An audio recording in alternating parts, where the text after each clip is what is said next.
Hey guys, Joe here from Wild Aquatics and Exotics. In today's video, we're diving into the basics of water chemistry for freshwater aquariums.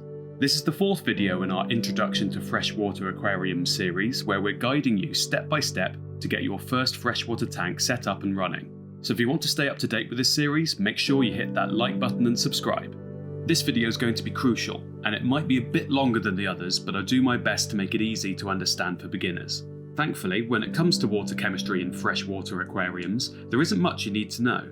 Sure, if you were studying marine biology at university, you'd be learning a lot more about it, but as hobbyists, we only need to know a handful of essentials to maintain a healthy aquarium. I'll keep things simple, focusing on the basic water parameters and the nitrogen cycle. If you're planning to keep a heavily planted tank or venture into marine aquariums in the future, that's a bit more advanced, and I'll cover those topics in separate videos.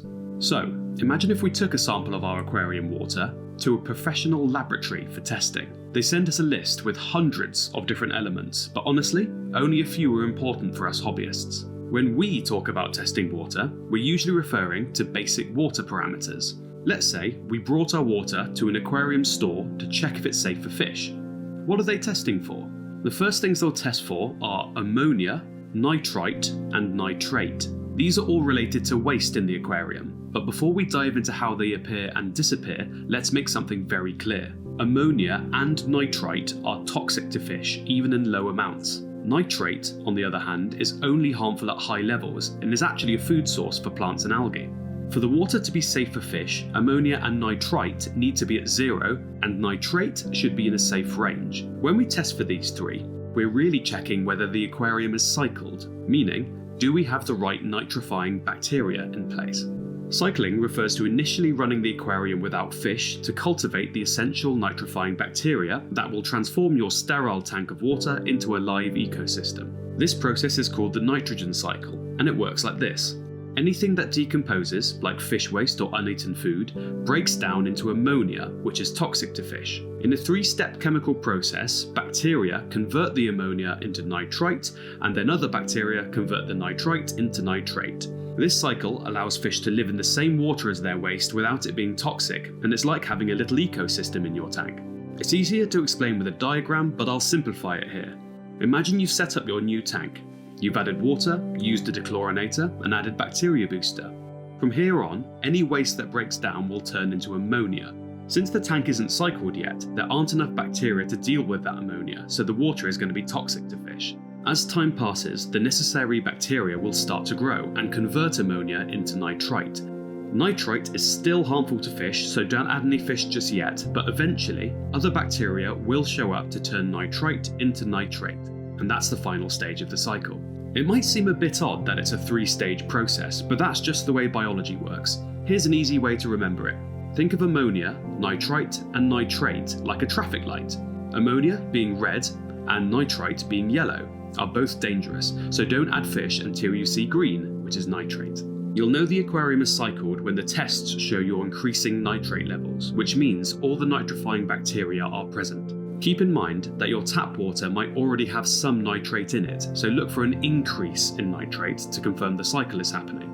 Once you see nitrate levels rising, you can assume the nitrogen cycle has taken place. However, before you add fish, you should always perform your first water change to bring ammonia, nitrite, and nitrate down to safe levels. Remember, your bacteria is mostly living in your filter, so don't think that performing a large water change will affect the bacteria. However, always make sure that you add a tap water conditioner to the tap water before it goes in the aquarium. If you were to add the tap water conditioner to the tank after you've already poured the water in it, the chlorine would have already killed a lot of your bacteria and you risk killing your fish. Similarly to this, always make sure to not clean your filter sponges directly under the tap.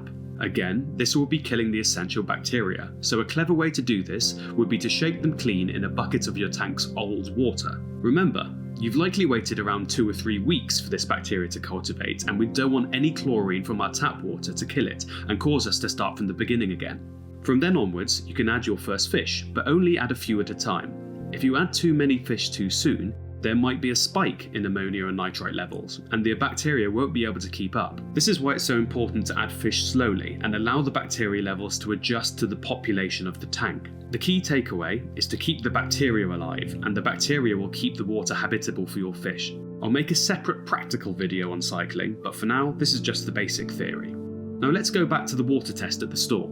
Ideally, you want ammonia and nitrite levels as close to zero as possible, as anything higher is toxic and could indicate an uncycled tank. For nitrate, you want it to be in a safe range, preferably below 30 parts per million, but definitely under 50. Anything higher can harm your fish and promote algae growth.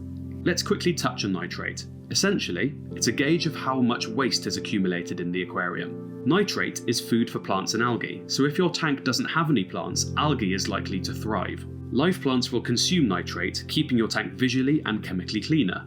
In tanks with a high bioload, meaning lots of fish or overfeeding, nitrate levels will rise quickly, causing algae growth. This is why beginners should aim for a low bioload when starting out, so you can understand how nitrate builds up and how often to change the water. To manage nitrate, perform water changes when it reaches 30 parts per million, but never let it get above 50. For example's sake, if your aquarium has 50 parts per million nitrate and your tap water has 0, a 50% water change will bring it down to 25 parts per million. So we've covered ammonia, nitrite and nitrate, the most important factors for keeping your water safe. Now, let's briefly touch on water hardness. This is measured as general hardness, or GH, and carbonate hardness, KH. As a beginner, don't stress out about these too much. All you need to know is whether you have hard or soft water. Hard water has a lot of minerals dissolved in it, while soft water has fewer. Where you live will determine the hardness of your tap water, and it's important to test it before adding fish. Most fish are adaptable to a range of water hardnesses, but knowing your water's hardness is key to avoiding mistakes. As a beginner, you probably just use a test strip, which will give you a rough estimation of the water hardness. And that's all you need to know for now, as you don't need to be super accurate unless you're keeping delicate fish or planning a marine tank. Now you might be wondering why I haven't mentioned pH yet. Well, unless you're setting up a fancy planted tank or a marine tank, pH isn't something you need to worry about. pH, or acidity, is determined by the hardness of the water and the gas content. Soft water is acidic and hard water is alkaline. If your pH test shows an unusual result, it's much more likely to be a sign of poor gas exchange, meaning your water doesn't have enough oxygen or has too much CO2. This usually happens if your filter isn't creating enough water surface movement, causing this poor gas exchange. To avoid this, make sure your filter's outlet is pointed at the water's surface, which will keep your oxygen and carbon dioxide levels stable, therefore ensuring your pH remains stable too.